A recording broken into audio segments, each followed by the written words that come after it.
आता घेऊयात बातम्यांचा वेगवान आढावा।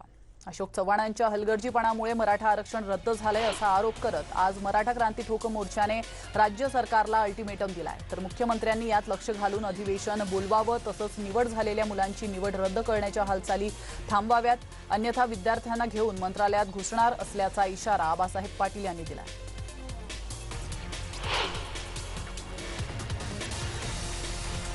महाविकास आघाडीचे नेत्यांनी राज्यपालांची भेट घेतली आहे। राष्ट्रवादीचे खासदार सुप्रिया सुळे यांनीही राज्यपाल भगतसिंग कोश्यारी यांची भेट घेतली आहे। तर सोमवारी राष्ट्रवादीचे नेते प्रफुल्ल पटेल यांनीही राज्यपालांची भेट घेतली होती। राज्यात लसींचा मोठ्या प्रमाणात तुटवडा जाणवत असल्याची माहिती आरोग्य मंत्री राजेश टोपेंनी दिली आहे। ते पत्रकार परिषदेत बोलत होते। कोवॅक्सिनच्या 35,000 लसी उपलब्ध झाल्याचंही त्यांनी यावेळी सांगितलंय। दरम्यान म्युकरमायकोसिस रुग्णांवर मोफत उपचार होणार असल्याची घोषणाही त्यांनी यावेळी केली।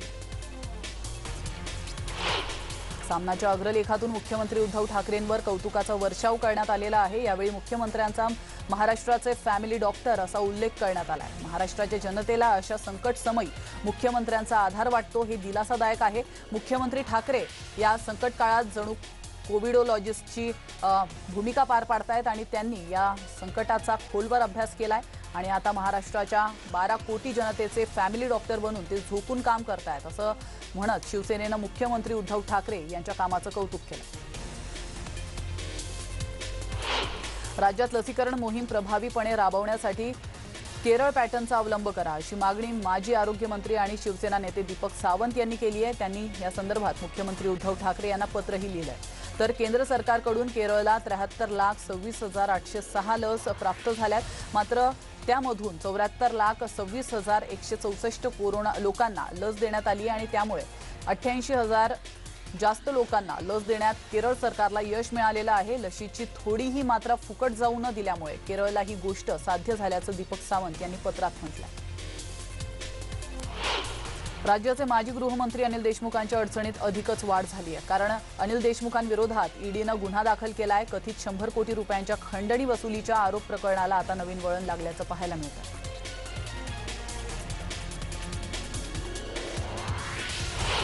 मुंबईचे माजी पोलीस आयुक्त परमबीर सिंग यांच्यावर भ्रष्टाचाराचे आरोप करणाऱ्या 3 स्वतंत्र तक्रारींवर आता एसीबीनं गोपनीय चौकशी सुरू केली आहे। चौकशी दरम्यान तक्रारीतील आरोपात तथ्य आढळल्यास सिंग यांच्या विरोधात खुली चौकशी सुरू होऊ शकते किंवा त्यांच्या विरोधात बेहिशोबी मालमत्ता जमा केल्याबद्दल गुन्हा दाखल होऊ शकतो असं देखील तपासात समोर आलं।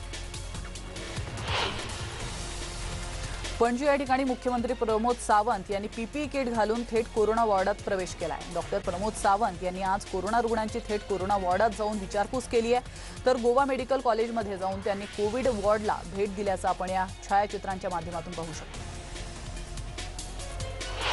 जालन्यातील न्यूज 18 लोकमतच्या बातमीचा इम्पॅक्ट झालेला आहे। जालन्यातील टेस्टिंग सेंटरचं वास्तव्य हे न्यूज 18 लोकमतनं उघड केलं होतं आणि अशा प्रकारे टेस्टिंग सेंटरवर रुग्णांची लूट होते हे न्यूज 18 लोकमतनं स्टिंग ऑपरेशनच्या माध्यमातून उघड केलं होतं।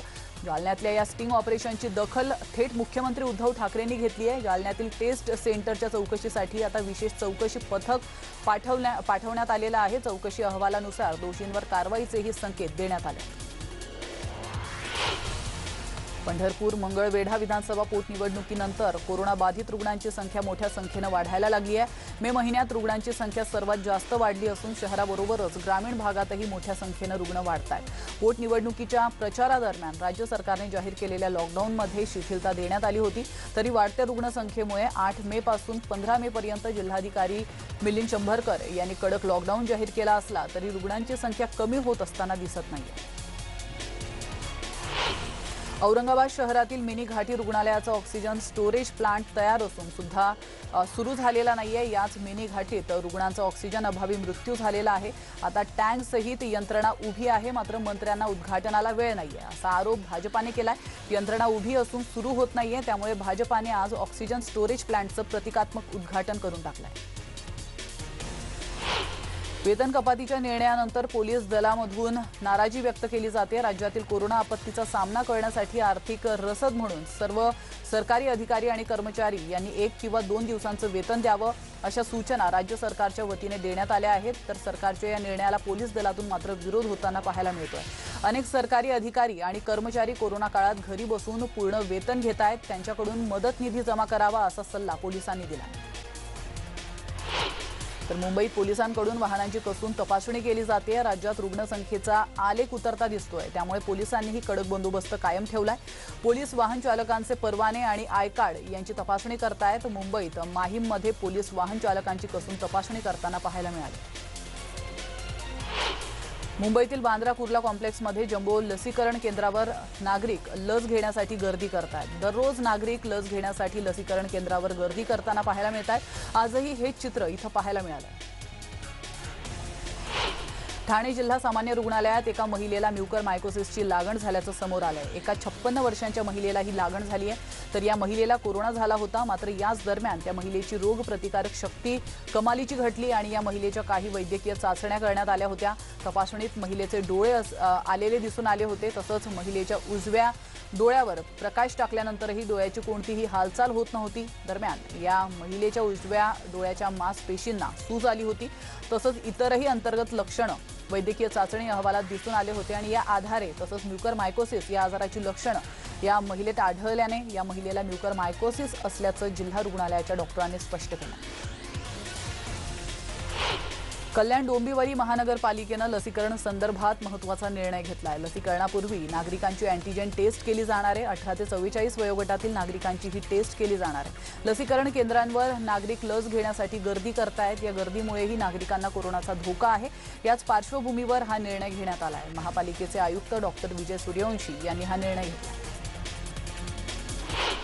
तर बदलापूरमधील 8 ते 15 मे पर्यंतचा लॉकडाऊन रद्द करण्यात आलेला आहे। जिल्हाधिकाऱ्यांनी या संदर्भात आदेश काढले आहेत। भाजपा आमदारांच्या बैठकीत निर्णय झालेला होता, त्यानंतर मात्र लॉकडाऊन विरोधात शिवसेना आणि मनसे आक्रमक झाल्याने मोठ्या वादाला तोंड फुटत होतं आणि यानंतर शिवसेना शहर प्रमुख वामन म्हात्रे यांनी पालकमंत्री एकनाथ शिंदे यांची भेट घेत लॉकडाऊन रद्द करण्याची मागणी केली होती। त्यानुसार पालकमंत्री एकनाथ शिंदे यांनी जिल्हाधिकारी कार्यालयाला बदलापुरातील लॉकडाऊन रद्द करण्याची सूचना केली। त्यामुळे जिल्हाधिकाऱ्यांनी पुन्हा बदलापुरातील लॉकडाऊन रद्द करण्याचे आदेश काढले। अंबरनाथमध्ये आता रुग्णांना कृत्रिम ऑक्सिजन मिळणार आहे। कोरोना मुक्त झालेल्या लोकांना डिस्चार्ज नंतरही श्वसनाचा त्रास होत असल्याचं समोर आलंय। त्यातच त्यांना कोविड केअर सेंटरमध्ये दाखल करणंही शक्य नसतं। त्यामुळे अशा रुग्णांसाठी आता घरच्या घरीच कृत्रिम ऑक्सिजन पुरवणारी मशीन उपलब्ध झाली आहे। खासदार श्रीकांत शिंदे यांच्या माध्यमातून मशीन्स अंबरनाथला देण्यात आलेल्या आहेत। दरम्यान खास कॅलिफोर्नियाहून जवळपास 120 ऑक्सिजन मशीन्स मागवल्या गेल्यात आणि या सर्व मशीन्स संपूर्ण ठाणे जिल्ह्यात वितरित करण्यात आल्या असून यापैकी 5 मशीन्स अंबरनाथ शहराला देण्यात आलेल्या आहेत। या मशीन्स थेट हवेतून ऑक्सिजनची निर्मिती करून रुग्णाला ऑक्सिजन पुरवणार आहेत। पुण्यात गेले 24 तासात 1165 नव्या कोरोनाबाधितांची नोंद झाली आहे। तर दिवसभरात 4010 रुग्णांना डिस्चार्ज देण्यात आलेला आहे। दरम्यान कोरोनामुळे काल 74 जणांचा मृत्यू देखील झालाय। यातील 23 रुग्ण हे पुण्याबाहेरील आहेत। सध्या पुण्यात 1402 क्रिटिकल रुग्णांवर उपचार सुरू आहेत। वाढती रुग्णसंख्या पाहता लोकांनी आता नियमांचं काटेकोरपणे पालन करण्याचं आवाहन करण्यात येत आहे। तर पुण्यातील आरोग्य यंत्रणा चांगलं काम करून कोरोनाचा संसर्ग नियंत्रणात ठेवण्यात यश मिळत असताना राज्य सरकारच्या वतीने उच्च न्यायालयात दाखल करण्यात आलेल्या आकडेवारीत तफावत असल्याची माहिती समोर आली आहे। राज्य सरकारच्या आकडेवारीत असलेल्या त्रुटींमुळे पुण्याची नाहक बदनामी होत असून यंत्रणांचे खच्चीकरण होत असल्याचा आरोप करून पुण्याचे महापौर मुरलीधर मोहोळ यांनी त्याबद्दलची नाराजी थेट आरोग्यमंत्र्यांना पत्राद्वारे कळवली। कोरोनाच्या तिसऱ्या लाटेत लहान मुलांना मोठ्या प्रमाणावर संसर्ग होण्याची शक्यता गृहीत धरून पुणे महानगरपालिकेमार्फत शहरातील बालरोग तज्ज्ञांची टास्क फोर्स स्थापन करण्यात आल्याची माहिती महापौर मुरलीधर मोहोळ यांनी दिलेली आहे। याचबरोबर पालिकेकडून कोरोनाबाधित लहान मुलांसाठी येरवडा येथील राजीव गांधी रुग्णालयात 100 बेडचा स्वतंत्र कक्ष उभारण्याचं काम सुरू करण्यात आल्याचंही मोहोळ यांनी म्हटलंय। नाशिकमध्ये कोरोना नियमांचं उल्लंघन करण्यात आलेलं आहे। लॉकडाऊन पूर्वी नाशिककरांनी खरेदीसाठी मोठी गर्दी केल्याचं चित्र पाहायला मिळालंय। तर उद्यापासून होणाऱ्या कडक लॉकडाऊनचा धसका नाशिककरांनी घेतल्याचं पाहायला मिळालंय। खरेदीसाठी ग्राहकांनी गर्दी केल्यामुळे काही काळ वाहतूक कोंडीही झाली होती। नाशिकमध्ये 3 दिवसांनंतर 44 वर्षावरील नागरिकांसाठी लसीकरण सुरू झालेलं आहे। मात्र ऑनलाईन नोंदणी केल्यावरच नागरिकांना लस घेता येणार आहे। नाशिकला 9000 लसींचा साठा उपलब्ध झाला आहे। नाशिकमध्ये 55 लसीकरण केंद्र आहेत। या केंद्रांवर ऑनलाईन नोंदणी करणाऱ्या नागरिकांना लस दिली जाते। नाशिकमध्ये स्थानिकांनी लसीकरण बंद पाडलंय, तर मायको हॉस्पिटल आणि इंदिरा गांधी रुग्णालयात सुरू असलेलं लसीकरण स्थानिक नागरिकांनी बंद पाडलंय। लसीकरण केंद्राला यावेळी कडी लावण्यात आलेली आहे। प्रभागात लसीकरण केंद्र असूनही स्थानिक नागरिकांना लस मिळत नसल्याची खंत यावेळी स्थानिकांनी बोलून दाखवली आहे। इतकंच नाही तर कोविशिल्ड आणि कोवॅक्सिन लस विकल्याचा आरोपही स्थानिकांनी केला। प्रभागातील स्थानिक नागरिकांना लस देण्याला प्राधान्य देत नाही तोपर्यंत केंद्र सुरू होऊ देणार नाही अशी भूमिका नगरसेवक जगदीश पाटील यांनी घेतली आहे। संपूर्ण राज्यभरात लॉकडाऊन असताना कोल्हापूरमध्ये मात्र या लॉकडाऊनला हरताळ फासल्याचं चित्र पाहायला मिळत आहे। येत्या 2 दिवसात कोल्हापूर जिल्ह्यात कडक लॉकडाऊन केलं जाण्याची शक्यता आहे आणि त्यामुळेच व्यापार पेठांमध्ये गर्दी उसळली आहे। कोल्हापुरात येत्या काही दिवसात कडक लॉकडाऊन जाहीर करणार असल्याची माहिती हसन मुश्रीफ यांनी सोमवारी दिली होती। दरम्यान कडक लॉकडाऊन लागू होण्याआधी नागरिकांनी खरेदीसाठी मोठी गर्दी केल्याचं चित्र यावेळी पाहायला मिळालं। कोल्हापूरमध्ये गेल्या 24 तासात कोरोनाचे 998 नवे रुग्ण आढळून आलेले आहेत। तर दिलासादायक बाब म्हणजे 1189 रुग्णांना डिस्चार्ज देखील देण्यात आलेला आहे। काल कोरोनामुळे 61 जणांचा मृत्यू झाला आहे। वाढती रुग्णसंख्या पाहता कोल्हापूरमध्ये 2 दिवसात आणखी कडक लॉकडाऊनची घोषणा करण्यात येणार आहे। वाढत असलेली रुग्णसंख्या ही आटोक्यात आणण्यासाठी प्रशासनाकडून या ठिकाणी मोठ्या उपाययोजना करण्यात येत आहेत। तसंच लोकांनीही कोरोनाच्या पार्श्वभूमीवर नियम पाळण्याचं आवाहन करण्यात येतं। गेल्या 1 आठवड्यापासून नागपुरात कोरोना रुग्णसंख्या घटत होती। पहिल्या 2 आठवड्यातील ब्रेक द चेनचे सकारात्मक फायदे दिसत असल्याचं जाणकारांचं म्हणणं आहे। मात्र यामध्ये आणखी काही दिवस सातत्य राहिलं आणि नागरिकांनी कडक निर्बंधांचं पालन केलं तर आपण कोरोना नियंत्रणात आणू शकतो। मात्र नागपूर शहरातील रस्त्यावर फिरणाऱ्यांची संख्या बघितली तर प्रशासन आणि नागरिक दोन्ही काहीसे गाफील झाल्याचं पाहायला मिळत आहे। हा संभाव्य तिसऱ्या लाटेआधीचा चिंतेचा विषय आहे। साताऱ्यात राज्य सरकारने लागू केलेला लॉकडाऊन असताना देखील जिल्ह्यात कोरोनाचा आकडा वाढत असल्याने पालकमंत्र्यांनी 3 मेला 7 दिवसांचा कडक लॉकडाऊन जाहीर केलेला होता। मात्र साताऱ्यात बाधितांची साखळी तुटत नसल्याने लॉकडाऊन वाढवण्याची वेळ आली आहे। 15 मे पर्यंत लॉकडाऊन वाढवण्यात आला आहे। आता साताऱ्यात जरी कडक लॉकडाऊन लावण्यात आला असला तरी जिल्हा प्रशासनाला कोरोनाचा आकडा कमी करण्यास अपयश येत असल्याचं चित्र देखील इथं पाहायला मिळतं। बीडमध्ये लॉकडाऊनचे नियम धाब्यावर बसवले जात असल्याचे चित्र पाहायला मिळालंय। 2 दिवस काहीशी शिथिलता देताच मार्केटमध्ये नागरिकांनी मोठी गर्दी केली आहे। दुसरीकडे मात्र शेतकरी आणि हातावर पोट असणाऱ्या मजुरांचे हाल होताना पाहायला मिळतात।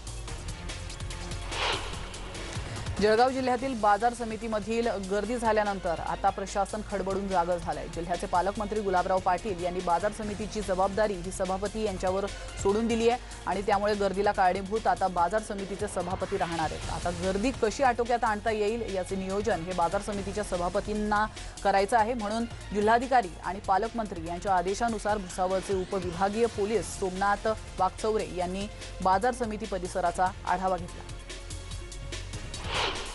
औरंगाबाद शहरात कोरोना रुग्णांची चांगलीच घट दिसते। मात्र ग्रामीण भागात आता कोरोनाने चांगलाच फैलाव केलाय। जिल्ह्यात एकूण 1,33,020 बाधित रुग्ण आहेत। आजपर्यंत 1,22,771 रुग्ण कोरोनामुक्त झालेत तर 2,779 रुग्णांचा मृत्यू झालाय। आज 7,454 रुग्ण उपचार घेत आहेत। औरंगाबाद शहरात कोरोना रुग्णांची चांगलीच घट दिसते। मात्र ग्रामीण भागात आता कोरोनाने चांगलाच फैलाव केलेला आहे। दरम्यान कोरोना रुग्णसंख्येवर नियंत्रण मिळवण्यासाठी पोलिसांनी नाकाबंदी देखील केली आहे। अमरावती जिल्ह्यात पुन्हा एकदा कोरोना रुग्णांची संख्या वाढली आहे। मार्च आणि एप्रिल दरम्यान महिन्यात अमरावती जिल्ह्यात रुग्णांची संख्या नियंत्रणात होती। मात्र 1 एप्रिलपासून जिल्ह्यातही कोरोना बाधित रुग्णांची संख्या मोठ्या संख्येने वाढायला सुरुवात झाली आहे। तर मे महिन्यात रुग्णसंख्या दररोज 1000च्या वर जात असल्याने भीतीचं वातावरण निर्माण झालं। राज्याच्या महिला आणि बालकल्याण मंत्री आणि अमरावतीच्या पालकमंत्री यशोमती ठाकूर यांनी मोठं विधान केलेलं आहे। आम्हाला ही शंका आहे की ही कोरोनाची तिसरी लाट तर नाही ना। आपण अमरावती जिल्ह्यात ग्रामीण भागात मोठ्या प्रमाणावर कोरोना रुग्णसंख्या वाढते, त्यामुळे दक्षता घेण्याची गरज असल्याचं ॲडव्होकेट यशोमती ठाकूर यांनी म्हटलंय। जिल्हा यंत्रणेनं जागोजागी प्रतिबंधित क्षेत्र केलं आहे अशी माहितीही त्यांनी यावेळी दिली। तर बुलडाण्यात जिल्हा प्रशासनाने 10 मे ते 20 मे पर्यंत 10 दिवसांचा कडक असा लॉकडाऊन घोषित केलेला आहे। कडक लॉकडाऊनच्या पार्श्वभूमीवर जिल्हा प्रशासन ॲक्शन मोडमध्ये असल्याचं पाहायला मिळालेलं आहे। तर पोलीस प्रशासनाने दिलेल्या पत्राच्या आधारे नगरपालिकेकडून बुलढाण्यात ठिकठिकाणी बॅरिगेड्स लावण्यात आलेले आहेत। त्यामुळे पुढील 10 दिवस नागरिकांनी घराबाहेर पडू नये असं आवाहन नगरपालिका प्रशासनाकडून करण्यात आलं।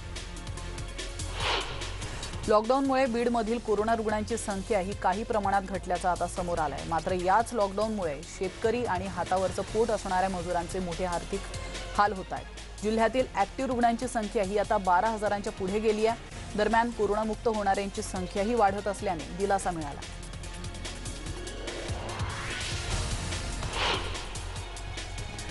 इथे घेतो एक छोटासा ब्रेक, लगेचच परत येतो। तुम्ही पाहत रहा स्पीड न्यूज।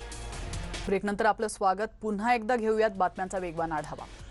आंतरराष्ट्रीय क्रिकेट परिषदेने म्हणजेच ICCने श्रीलंकेचा फलंदाज अविष्का गुणवर्देनाची मॅच फिक्सिंगच्या आरोपातून मुक्तता केलेली आहे। गुणवर्देना आता क्रिकेट विषयक उपक्रम पुन्हा सुरू करू शकतो। लाचलुचपत प्रतिबंधक न्यायाधिकरणाने श्रीलंकेच्या माजी खेळाडूला अमिरात क्रिकेट मंडळाच्या लाचलुचपत प्रतिबंधक संहिता अंतर्गत 2 आरोपातून निर्दोष ठरवण्याचा निर्णय घेतलेला आहे। त्यानंतर तो तातडीने प्रभावीपणे क्रिकेट कारकीर्द पुन्हा एकदा सुरू करू शकेल असं ICCनं म्हटलं। अभिनेत्री शुभांगी गोखले यांची कन्या अभिनेत्री सखी गोखले हिने मदर्स डे निमित्त सेटवर केक सोबत एक पत्र पाठवलं। अम्मा शुभांगी गोखले, अदिती सारंगधर, दीप्ती केतकर, शुभांगी भुजबळ आणि येऊ कशी तशी मी नांदायला मालिकेतील सर्व ऑन आणि ऑफ स्क्रीन मातांना मातृदिनाच्या हार्दिक शुभेच्छा। इतके छान आई होण्यासाठी आभार। आमचे आयुष्य सुखकर व्हावे म्हणून घरापासून दूर राहून काम करण्यासाठी धन्यवाद असं सखीने पत्रात लिहिलं होतं। हे पत्र वाचून अभिनेत्री शुभांगी गोखलेच नाही तर सेटवरील इतर कलाकारांच्या डोळ्यात देखील पाणी आल्याचं पाहायला मिळालं। क्रिकेटच्या मैदानातून राजकारणाच्या खेळपट्टीवर प्रवेश केलेला माजी क्रिकेटपटू मनोज तिवारीला पश्चिम बंगालमध्ये क्रीडा मंत्री होण्याचा बहुमान मिळाला। सलग तिसऱ्यांदा मुख्यमंत्री झालेल्या ममता बॅनर्जी यांनी सोमवारी आपल्या मंत्रिमंडळाचा विस्तार केलाय। यात तृणमूल काँग्रेसच्या 43 नेत्यांनी मंत्रिपदाची शपथ घेतली आहे। यात माजी क्रिकेटपटू मनोज तिवारीचेही नाव आहे आणि ममता बॅनर्जी सरकारमध्ये मनोज तिवारीला क्रीडा आणि युवक राज्यमंत्रीपद देण्यात आलं। भारतीय क्रिकेट संघ जुलै महिन्यामध्ये श्रीलंका दौऱ्यावर जाणार आहे। श्रीलंकेचा हा दौरा भारतीय संघासाठी खास ठरण्याची चिन्ह दिसतात।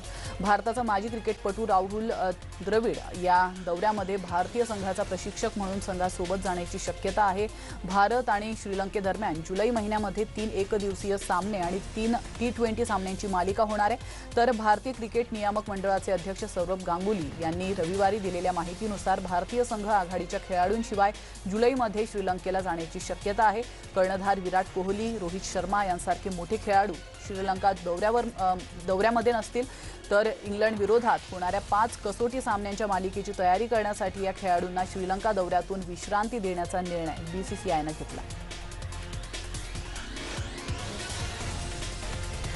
तर हॉकीचे जादूगार म्हणून ओळख असलेल्या मेजर ध्यानचंद यांच्या मोठ्या मुलाचं म्हणजेच ब्रिज मोहन सिंग यांचं सोमवारी निधन झालेलं आहे।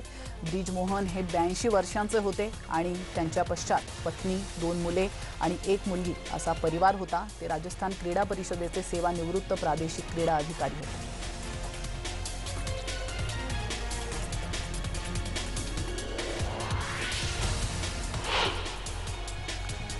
आणि यासोबतच बुलेटिनमध्ये वेळ झाली इथंच थांबण्याची, मात्र तुम्ही कुठेच जाऊ नका। पाहत रहा न्यूज 18 लोकमत।